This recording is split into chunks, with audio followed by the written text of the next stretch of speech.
sasabihin nila ako ay isang pro-China person. Matagal na nila yan na narrative na pro-China ako. I'm not pro any country at all. Ang sinasabi ko lagi, we need to develop, we need to maintain, and we need to level up our relations with all countries. Hindi lang sa China.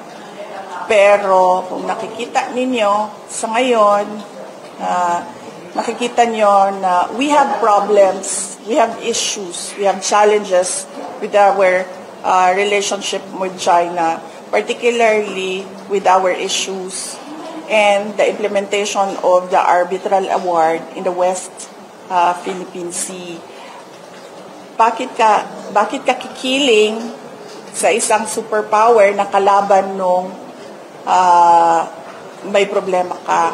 Kumaga, may problema tayo sa China. So bakit tayo kampi sa US? Parang magkaroon ka naman ng dignidad as a country. Huwag yung parang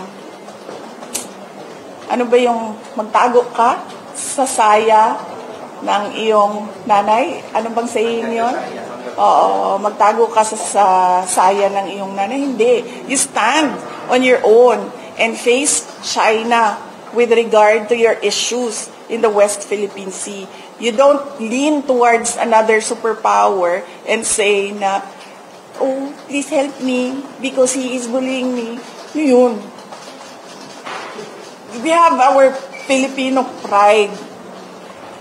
And in international relations, kung wala kang away, wag mo simulan yung away. You always need to cultivate good relations with not just your neighbors, but the entire global community.